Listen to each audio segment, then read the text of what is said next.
Assalamualaikum warahmatullahi wabarakatuh. Alhamdulillah. Alhamdulillahilladzi arsala rasulahu bil huda wa dinil haqq liyudhhirahu 'ala ad-dini kullihi wa kafa billahi shahida. Asyhadu an la ilaha illallah wahdahu la syarika lahu wa asyhadu anna Muhammadan 'abduhu wa rasuluhu alladzi la nabiyya ba'dah. Allahumma shalli wa sallim wa barik ala sayyidina Muhammad wa ala ali sayyidina Muhammad. Saya ingin bercerita sebuah pengalaman yang sangat luar biasa. Ketika pada saat itu beres melaksanakan ibadah tawaf, saya berjalan naik ke tangga. Tiba-tiba saya menemukan bapak-bapak yang usianya mungkin 70-80 tahun. Beliau pada saat itu sedang kebingungan. Kemudian saya datangi, kemudian saya ajak ngobrol. Ternyata beliau menjawab dengan bahasa daerah, bahasa Sunda. Kemudian beliau berkata, saya bertanya, "Pak, dari mana?" Beliau mengatakan, "Saya dari Cimahi, saya dari Bandung." Kemudian kita ngobrol ganti menggunakan bahasa Sunda. Kemudian saya panjang lebar bertanya kepada beliau. Kemudian beliau pada saat itu, intinya beliau pada saat itu kebingungan, seakan-akan tidak percaya dengan apa yang terjadi. Ketika saya gali siapa beliau ini, ternyata beliau adalah penjual koran di pinggir jalan. Yang tidak beliau percaya kenapa beliau sampai bisa melaksanakan ibadah umroh pada saat itu.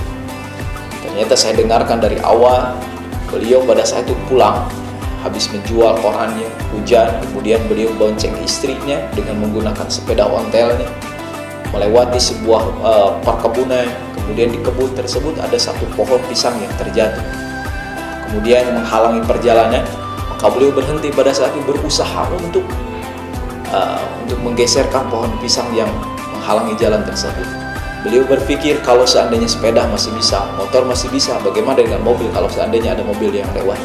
Betul, ketika beliau berdua antara si kakek dengan si nenek tadi membetulkan dan dia menggeserkan pohon pisang, ada mobil yang menunggunya. Kemudian setelah ke pinggir, mobil tersebut jalan. Kemudian seorang perempuan keluar dari mobil sambil hujan-hujanan dan bertanya, "Kek, terima kasih, Nek, terima kasih." Lantas si kakek dan si nenek ini ditanya, apakah kakek pernah melaksanakan ibadah umroh?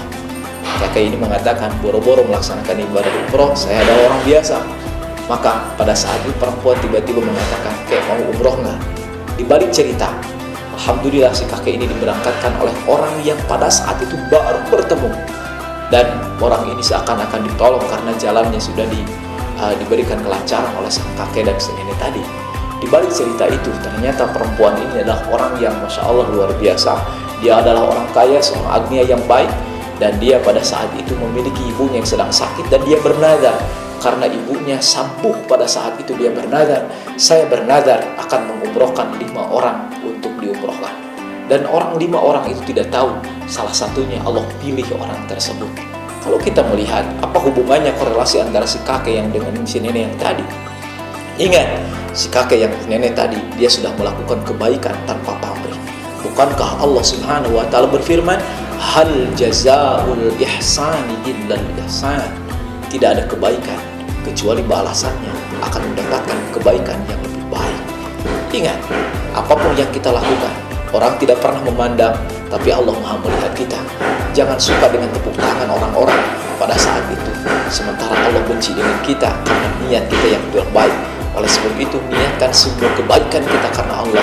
Insya Allah kita senantiasa akan mendapatkan pahala dari sisi Allah Subhanahu wa Ta'ala. Mudah-mudahan kisah tadi menjadi inspirasi dalam kehidupan kita. Jadi sesungguhnya Allah Maha melihat, Allah Maha mendengar, Allah Maha mengetahui apa yang pernah kita lakukan. Wallahu khabirun bima ya'malun, wallahu alimun bidzatis sudur. Allah mengetahui apa yang ada dalam dada kita, Allah mengetahui apa yang tingkah laku kita. Oleh sebab itu, beramallah kebaikan-kebaikan kita. Insya Allah, Allah yang akan membalasnya. Akhir kalam, wassalamualaikum warahmatullahi wabarakatuh.